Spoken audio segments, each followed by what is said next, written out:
Hello, everyone. I'm Dexter Wimberly. It's my pleasure to moderate today's open air conversation. The Harvey B. Gantt Center for African Arts and Culture and the Levine Museum of the New South have collaborated to bring the dynamic exhibition Men of Change, Power, Triumph, Truth to the Charlotte community. Men of Change profiles revolutionary men such as Muhammad Ali, James Baldwin, Ta-Nehisi Coates, W.E.B. Du Bois, Kendrick Lamar, and many others whose journeys have altered the history and culture of America. Through literary and historic quotes, poetry, original works of art, dramatic photographs, and a dynamic space that encourages self-reflection, this innovative exhibition weaves together the historical and the contemporary to illuminate the importance of these men within the context of rich community traditions. While these men of change made their mark in a variety of disciplines, politics, sports, science, entertainment, business, religion, and more, all understood the value of asserting their agency by owning their own stories. Men of Change, Power, Triumph, Truth is on view at the Harvey B. Gantt Center through March 12th. Today, we're joined by 5 Charlotte artists whose work is included in this fantastic exhibition. And as I mentioned, it's spread out between the Harvey B. Gantt Center and the Levine Museum of the New South. It's my pleasure to introduce these artists. I'll give you a little flavor of their work and then who they are rather, and then we'll talk specifically about the work that they have on view at these 2 institutions. It's my pleasure to introduce Congolese-American artist Harvey B. Ndelo, graduated from North Carolina State University with degrees in digital media production and electrical engineering. His apparel line, DRC Apparel, the global street culture brand, represents his love for international culture and streetwear, while his company, McFly Fresh, connects his love for art, design, and screen printing. Welcome, Eric. I'd also like to introduce Garrison. Just skills as an artist span across many mediums, from acrylic paint to clay. Much of his work is based on popular culture, music, sports, film, and video games. His first mural was the Black Lives Matter mural in Uptown Charlotte, and he's very excited about what's to come. I'd like to welcome both of you to today's open air conversation. How are you guys doing? I'm good. Thanks for having me. Doing great. Thanks for having us. Excellent. Excellent. I'd also like to introduce Monique, an award-winning visual artist and muralist with a focus on community and public art. Luck models the features of figures in natural forms using fragments of found paper. She's exhibited her work frequently at galleries and museums across the U.S. I'd also like to introduce Keudis Sanchz, who's a Venezuelan multidisciplinary activist with 12 years of beauty and product photography experience, as well as other art media. Sanchz is the co-founder of the nonprofit La Casa de la Cultura, the Culture House, which promotes the culture, arts, and traditions of the diasporas in the Queen City. We're also joined by Justin Ellis. Justin's mixed media art is as rich in color, layers, and technique as it is in imagination and meaning. Ellis uses different combinations of styles and mediums to connect to what he loves most about being a creator, and that he can always grow and develop as an artist. The freedom to interchange the styles, mediums, and colors makes for endless possibilities. And although he's not able to join us today, I'd like to take a moment to acknowledge Percy C. King, who's also a Charlotte artist whose work is in Men of Change. Percy King makes 3-dimensional portraits out of wood, paint, and various mediums using the skills he acquired as a carpenter and a furniture maker over the past 20 years. To date, most of King's work depicts African Americans, from politicians to rappers, as well as reflecting on the experiences of everyday life. That was a mouthful. I hope you guys are still with me. And so I'd like to kick off today's conversation by speaking with you, Monique, and we're going to have a conversation with each of the artists. But let's pace ourselves. You know, we don't have to rush through this. I'll keep an eye on the clock. Okay. So let's start the slide presentation, and let's talk a little bit about the work that you have in Men of Change, Monique, and also have a couple of follow-up questions for you as well. Sounds great. Thank you. Awesome. First of all, thank you for having me.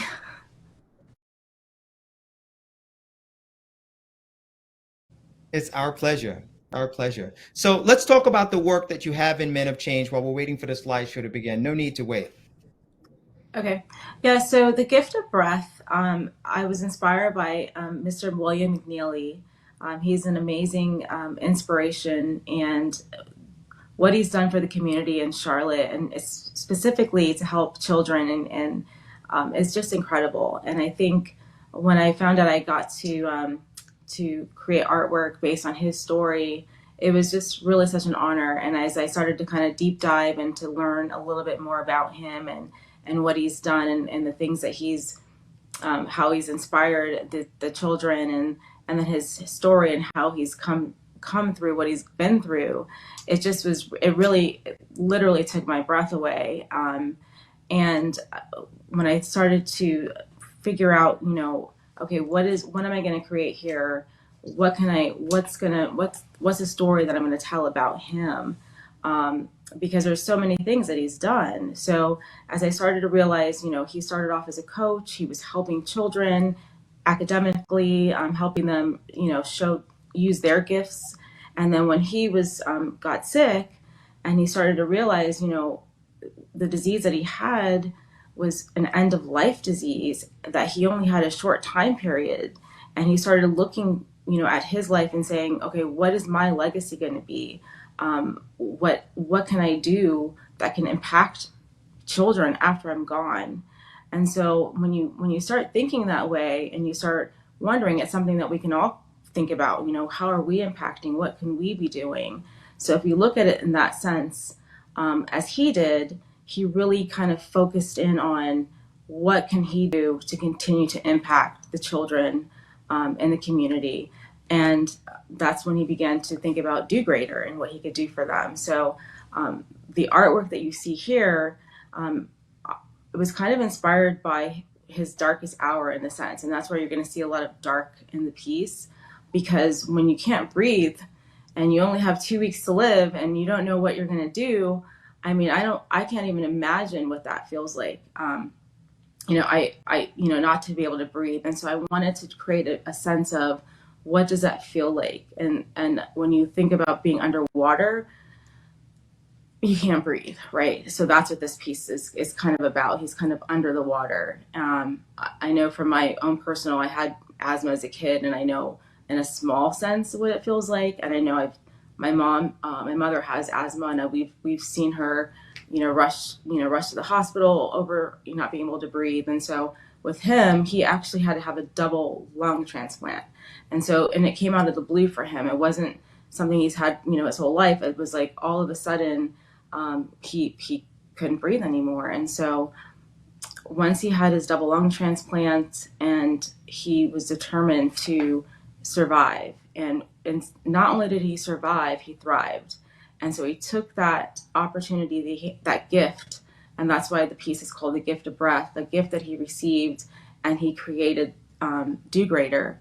And he's using it continuously to continue to impact children and to help them learn about technology and to just have the confidence and the abilities to move forward in the community. So that's why I was just so incredibly grateful and honored to get to create this piece inspired by him. Wow, that's fantastic. And I just encourage everyone who watches this to do a little research on each of these individuals, because, in my intro, I mentioned some of the, more well-known names of people like Muhammad Ali. Like, who hasn't heard of Muhammad Ali, right? But there's so many fantastic stories and inspiring stories and individuals that are part of our culture and our history as Black and brown people that we should uncover, and not just the names that everyone's heard about since they were a kid.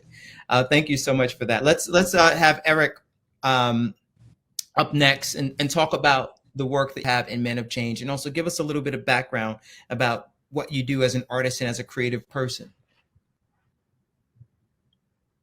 Hey, how's it going? As an artist on a day-to-day basis, I use the tools of script printing and graphic design to really depict most of my arts. I do a lot of client work. So having this opportunity to actually work on a piece of my own for the Men of Change was an honor for me as well. But my piece, The Architecture of Change, as we know, Harvey Gantt is an architect. And we mainly know Harvey Gantt for the things he's done right here in Charlotte, like bringing the Hornets to Charlotte, Senate run, and of course, the famous picture of Barack Obama rocking his t-shirt, right? I wanted to really focus on his youth side, the person that he was that made him the man that we know of him today. And in that research, I found out that Harvey Gantt was the first person to integrate Clemson College at the time, which is now Clemson University in South Carolina. And that really struck me because I really wanted to focus on his bravery as a young man, which focuses on the bravery of youth right now and how they're ready to help and fix the system and change the system. They don't really understand the ramifications of what their actions will do at that time, which I think is a gift for them. And many people told Harvey Gantt in his story, in his time period, to actually not do what he was doing, but he felt it in his heart to make that change and to continue with his purpose. And that strength and that power, I think, needs to be told to many more youth, that you have the power within you. The youth have always had the power. And this piece right here really talks about that. Thank you for sharing that. A couple of things you mentioned really stood out to me, and one of those things is, focusing on his youth. And I often have to remind myself, and sometimes I remind others, just how young so many of the historically significant people were when they did the things that we now know about, right? Using Martin Luther King as a prime example, you can talk to someone in their 40s who they're lost and they don't know what to do with their life. And by the time King had done everything that he had ever been known to do and he was killed, he was still in his 30s. Right? Exactly. He was still in his 30s. Still in his 30s. So, it's a good reminder that you can do a lot in a short period of time if you're focused. You can have a huge impact on the world if you focus. That is, if you focus and you have no fear. And I think that's one of the things that when you're young, you haven't been through life as much. So you don't have that same level of fear that we do as we get into our 30s and our 40s, right? You don't have the kids, you don't have all these other responsibilities. So yeah, I definitely feel that. Power to the youth. Yeah, absolutely. Absolutely. Thank you so much for sharing that. And hopefully we'll have a chance to come back and talk a little bit more about that. But let's move to Justin Ellis. I'm excited to hear about your work and to hear more about the things you do more broadly as an artist. Yes, the title of the piece is Sayonara Wild Hearts, and listening to Quentin Talley's poetry and just the way that he was able to express himself helped me curate this composition, being able to start from a Black foreground or a background and then bring all the color to the foreground with life and movement and fluidity. And that's what I took from his poetry. And having this opportunity helped me understand who I am and what I'm able to execute as an artist versus right now exploring emotions and understanding that a lot of my artwork comes from emotions, whether I'm upset, depressed, or sad. I have understood how to mold that into a composition versus how to create from my soul, which is what I'm working on right now, is finding things from a piece of happiness and joy and just creating compositions strictly from that and separating the two. And anybody who has been with me on my journey is able to experience each and every single piece that I have created over a sense of 2.5 years, going on 3 here in Charlotte, North Carolina. And thank you for sharing that. Can you talk a little bit about how you approach making a work like this? And it could be about this particular work or more generally about your process as an artist. Are you approaching the canvas and working purely intuitively? Do you do a sketch before you make the painting? Can you talk a little bit about how you think through these works? I absolutely do not do a sketch. It's like I said, it's strictly from my heart. Anytime that I go straight to the canvas, I'm dipping my hand in red. I'm dipping my hand in the black to feel exactly what that feels to me, and putting that on paper or canvas or any kind of medium that I find, and being able to work through that, if not mentally, physically. And whether it's 10 or 11 pieces that I've worked through over a course of time just to create just one, I'm able to feel like, okay, this is a body of work that I'm happy and I'm comfortable with, and that my audience will be happy and comfortable with as well. So in a way, the art is somewhat therapeutic for you as well. It's like It's you, you seem to be getting quite a lot out of it yourself. absolutely, it's very therapeutic, very therapeutic. And one final question before we introduce the next artist. In terms of color, are you is that also very intuitive? Meaning, because this is a very intense palette here. I mean, you almost have every color you can think of in this work. Is that typical of the kind of work that you do? Are they all this colorful, or was that something you want to do specifically for this piece? Um, for this series or for this particular piece for Mr. Talley, I started with just, like I said, the background and Hmm. um, being able to start either in the center or either from the left or the right. I'm able to just to feel and grow with the composition. And that happened listening throughout his the poetry that I was listening to, knowing that this is coming from your heart, your mind, your body, your spirit, your soul, which is something I'm stepping into as an artist, being more confident, being more vulnerable, being more understanding of my audience. And that was something that he was able to execute perfectly. And I just, like I said, I really do appreciate the opportunity to be able to depict Quentin Talley from my point of view, with Right. colors, shapes, textures, and I hope I answered your question correctly. No, you did, and I love the term from your point of view, because I think that that's the beauty of this exhibition. Well, one of the things that I think makes it beautiful is that, you know, artists have this opportunity to sit with a subject, a person, an idea, and a concept, and just approach it from their own angle, and not have to sort of like regurgitate or redo what's already been done. And I think that's really fantastic. I have some more questions for you, but we'll save that when we're all chatting as a group.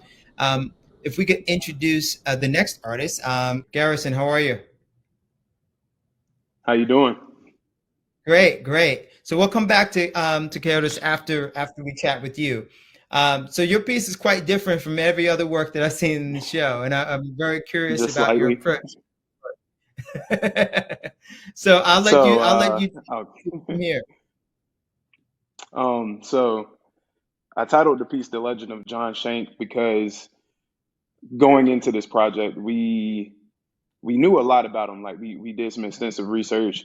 We had a lot of information about a lot of great things that he did for Charlotte Mecklenburg area, and just things he did as a politician, freed slave. He did all these great things, but the challenging part about this piece was we didn't have any pictures of him. There's no pictures on record of him anywhere. We had one picture of his son. So going into this piece, I wanted to tap into that comic book style that I like to do and depict him as this larger than life figure. I wanted him to feel bold, like the characteristics that we did know about him, these things he done. He seemed like someone who was larger than life. Um, some of the things he accomplished, and being able to do that as a black man in those times were just out of this world. So I felt like what better way to depict him as this historical hero figure, and tap into that with the comic book aspect. And as you see, I kind of have a comic book cover feel to the piece, and that's kind of what I use to approach capturing Mr. Schenck on the canvas. And so the comic book style, is that typical to the way that you create work? Is that something you're deeply into? Yes, sir. I grew up reading comics. Comics, Disney movies were a lot of my early influences in art. So you see a lot of those styles in my artwork today still heavily. I'm also a graphic designer and a muralist. So even in those aspects of my work, you still see little pieces of DNA from those original styles that kind of got me into art itself. You mentioned in the intro that, I pull from video games as well. These are all the things of my childhood that kind of shaped me as an artist. So reaching back and still being able to use those elements in my art today is it's very important to me. I like to call it sticking to my roots, if you will. Right, right. No, that's fantastic. And your approach to this, I love, how you've dealt with the framing and the name, his name behind it. It feels very much like the cover of a novel, graphic novel, or like you said, I mentioned a comic book. An excellent color palette as well. Thank you. And so I think Keudis may have been able to log back on and have his audio ready. So let's see if we can make that work. And thank you again, Garrison. Thank you. Well, thank you for give me that opportunity, and I say thank you to the Harvey again to have that great opportunity. Is a privilege to me as a Afro Latin American have this opportunity to present my work and share this portrait with there is amazing. I think that is a great opportunity to present my work in that way. It's hard to work with this process. It's my first time that I work in the size, because all the time I work all the time in the 20 by 36, but no more than this. Tell me something. So it says acrylic paint and marker on wood panel with augmented reality. So you're definitely the first artist in today's conversation to have augmented reality in the medium of the work that they're presenting. Can you talk a little bit about how you've integrated augmented reality into this work? Well, I have some works with augmented reality. When I start to work with this one, I try to create something different and tell the story about with my portrait. Sometimes people stop in front of the pieces and they read the legend, they read the name or something like this, just spend a short time.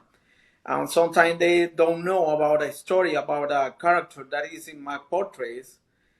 And I said one day, okay, I found this app and check the work. I said, oh, that's cool. I want to work in this one.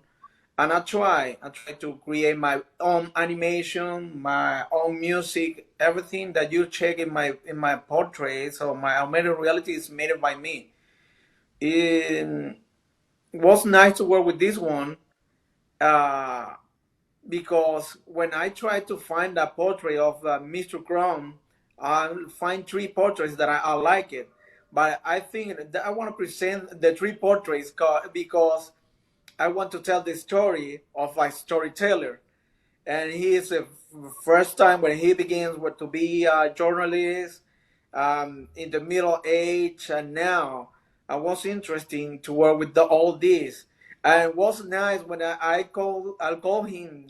We talked several times with cell phone, with messages, and I tell him, Mr. Crump, I need to prepare something special for my artwork.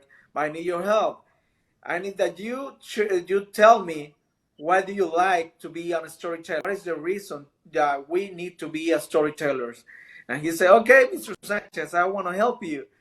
And after some meetings on with the cell phone, 9 a.m., 9 p.m., sun hours, late hours, we met in the inauguration. It was nice when he told me. He sent me the voice recording. He said, oh, this is amazing. This is the point that to me I like the star in the sky for this piece. Let me tell you that I use in my pieces the black background and white colors is something for my culture, and some cultures around the world they believe the black color represent the unknown, and the unknown is because when you're born, you start to write your own path, your own story, and in my culture serves when the white is your soul, and you're writing your path with your own soul is your pencil to work in that. That is the reason the white color is in the background, black background. That's great. Thank you for sharing that. I have some additional questions for you and the other artists. So what I'd love to do is to have everyone join us now. and we can have more of a collective discussion. So thanks again for to all of you for sharing what you've shared so far. I want to talk a little bit about Charlotte and the sort of greater area there and what it means for you as an artist in that community. And there's a question that came in, and it kind of connects to, like, do you believe artists have a responsibility to the community that they live in? And I know there's different opinions about that. And if you want to, even clarify the question a bit more, we can. But that's the question. Do you think artists have a responsibility to the community that they live in? And so I'm going to go down the line as you appear on my screen. So I'll start with you, Garrison. I'd definitely say artists play I think we play a huge part in the community from a sense of, I guess I can speak from my perspective. I know growing up with being an artist, it was always something I could do, but I never had any formal training or anything like that. And a lot of that was due to access. So now, as an adult, being a professional artist, I like to reach back, whether it be something as simple as having kids come by the studio and putting a spray can in their hands and teaching them different techniques, or if I'm painting a basketball court in the neighborhood I grew up in, having people come out and help in that capacity. It's good to do those type of things because, like I said, growing up, I didn't have that. So being able to reach back and show kids that there's other things out here that they can do other than, sports or whatever it may be in the areas that they come from, is the biggest form of community through art that I like to do, at least. Thank you for sharing that. And I think Eric, you are next in line. Yes, I definitely feel that artists do have a responsibility to the community, just as I feel like citizens have a responsibility to the community. And as an artist in my discipline of graphic design and screen printing, we use that as a tool to teach the youth different skills about business and life. So that's one way we're using the art of screen printing and graphic design to actually give back. But art is culture, so it's a responsibility of us as artists to continue to give culture, to society. Yeah, and it's interesting because both you and Garrison, I'm sure this applies to the other folks here today as well. But this marrying of the fine art practice, but then also entrepreneurial work that you're doing, and then community outreach at the same time. I think that's wonderful. And Monique, I'd love to hear your thoughts on the subject. Yeah, I definitely feel that we have a responsibility, and I think the question is, or what we should be asking is, asking the community, what do they need? What are they looking for? And then actually listening and seeing what it is that they need. And in the sense of, if we can take that and put it into the artwork, I know for me personally, I do a lot of public artwork, a lot of community dialogue. And it's really interesting, some of the conversations that I've had with community members.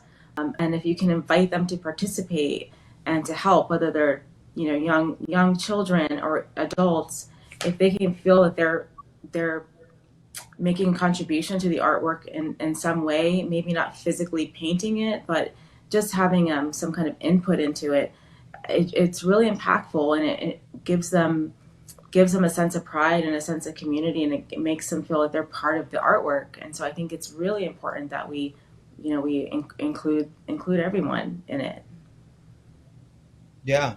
I couldn't agree with you more. And Justin, I'd love to hear your thoughts.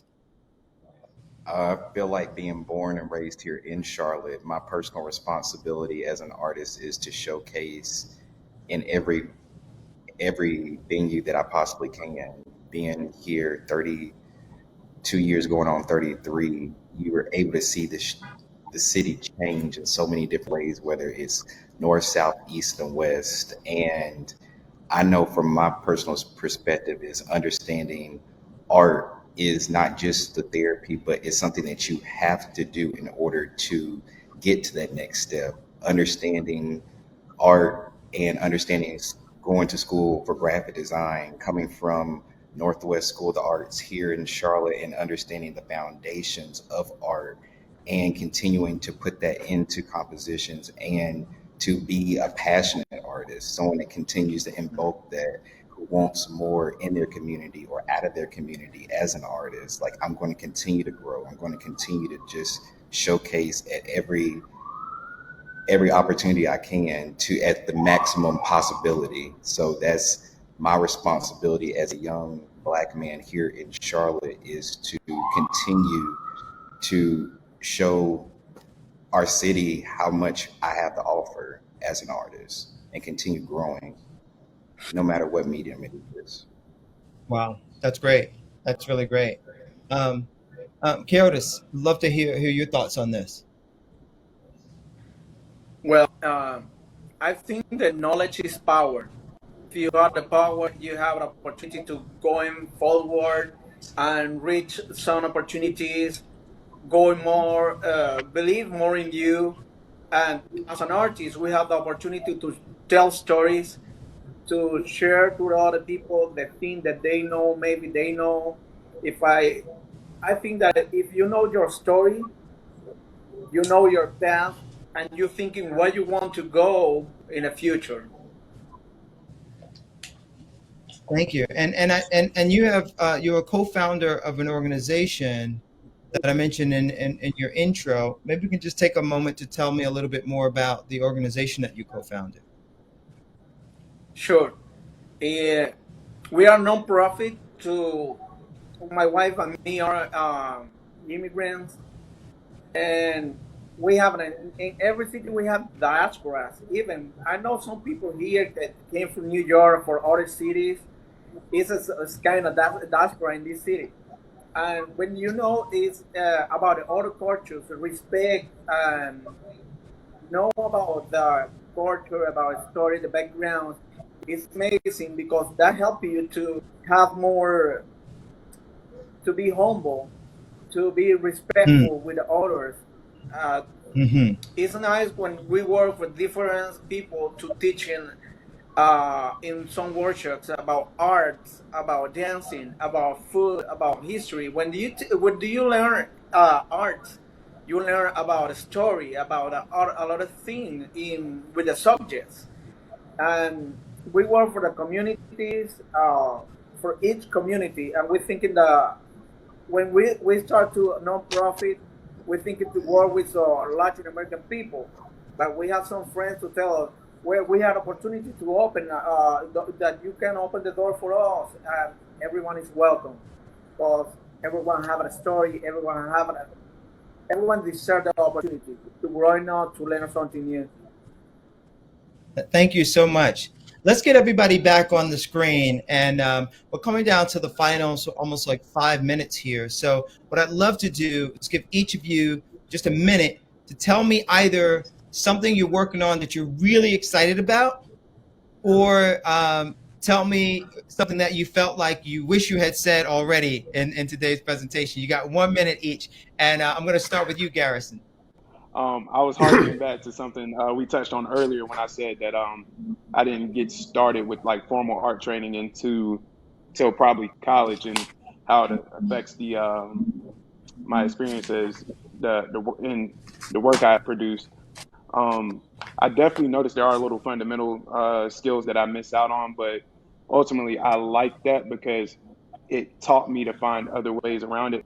And I saw that with this piece because, again, going into the piece, we didn't have any pictures of them. So I have to create this image of this figure that we know, and there's no pictures of him. And that challenge in itself kind of made me tap into what I've kind of dealt with my whole artist career, where I didn't have the formal training. So it's like I see these images that people are producing and how I need to produce them, but I might not have the same training as some of my counterparts. But ultimately getting to that end goal and the challenges I face in that, and just how I taught myself. And, you know, they always say there's 1,000 ways to skin a cat or something like that. And the same thing applies to art. So I loved how this project challenged me in that aspect of taking something that we had no idea what this man looked like. And it's the same thing as any painting we do. You come into it with a blank canvas, and it's up to you, the artist, to execute your vision on the canvas so that other people can interact with it and draw from it what you put into it yourself. So yeah, I just wanted to touch on that. Yeah. Thank you, Garrison. And Eric, what do you have coming up you're excited about? One of the major things, the biggest milestones, is we are about to cross our 4th year here at Camp North End, which I'm very, very excited about that. Now we just got to get past that 5th year, right?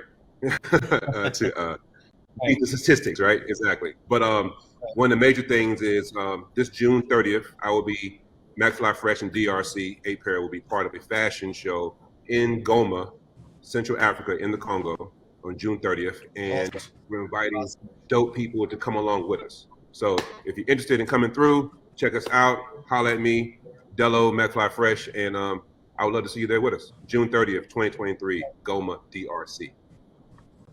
Awesome. Monique. Hey. Yeah, I do have some really exciting public art projects coming up. I can't wait to share them. We're waiting for one in Druid Hills with the Arts and Science Council, where it's been a long process. It's been during COVID and community engagements with COVID and the whole thing, but the pavilion it's in the works, and I can't wait to share that. But most importantly, I just wanted to say that it was such an honor to be inspired by Mr. McNeely, and one of the things that he's making me think about, which I think we should kind of all think about, is just what kind of impact are we going to have? You know, we don't have to have an end of life situation to think about, you know, what can we do to impact children and the community around us. So it's something that we can all kind of take away from it. And I know that this project's really helped me to kind of reevaluate some things as well. So again, thank you for the opportunity to create work inspired by him. Wonderful. Thank you for sharing that. And Justin, but 1 minute, just tell us like what's coming up. What are you excited about? I'm excited about creating from a sense of, like I said, peace and happiness, creating things from my soul versus creating things from anxiety, stress, and frustration. With this year, I'm able to travel a little bit more. And this is, I say, the support from the community is pouring into me, knowing that, okay, he needs to sit here and take a break. He might need to go to New York. He might need to go to Miami. He might need to go to LA. He might need to go to Chicago to take in all that inspiration, bring it back here to Charlotte, and be able to showcase that in future art. So it's just growing as an individual. That's great. Thank you for sharing that. And Keudis, how about you? What's coming up? Well, to me, making that process was amazing. It's a great opportunity. When I make every portrait, I enjoy the process. I enjoy the research. I enjoy to find the story behind the person and know about him to create like a spiritual or emotional connection with the person. What's strong to me because to know about African history in America, in North America, is strong because your people suffered a lot here, or our people suffered a lot here. And I checked some documentaries, some movies, on other. It's different to talking for the one person, to fight for the civil rights, to fight for not just for here in America, just in South Africa for the apartheid. Talking to Mr. Crump was an extraordinary experience to me, to learn more about directly with a person to survive in the middle of the crisis in this country, in the middle of the attack, in the middle of the managers. I say, okay, it's amazing, it's strong, and I feel more my that story here. Because I feel like foreign for Charlotte, but after this experience, I connected more with the African American persons. Wow. Their story was extraordinary to me. Thank you. I want to thank you all for your time today and your patience. I know we had some technical things we had to make our way through, but you were all fantastic. I'm looking forward to seeing you guys next time visiting Charlotte. We're going to close out today's presentation. And thank you all again. The Gantt Center's goal is always to provide programs that inform and inspire. To support the Gantt Center, you can log on to ganttcenter.org/donate, and your support will help make programs like these possible. As always, we thank you for joining us for Open Air. Be sure to follow the Gantt Center on social media to get announcements about upcoming programming and other fantastic exhibitions that are happening at the Gantt Center. Join us on March 14th for our next Open Air Artist Talk with artist Odili Donald Odita. I'm really looking forward to that. Have a great night. Everyone stay safe, and thank you for joining us for Open Air.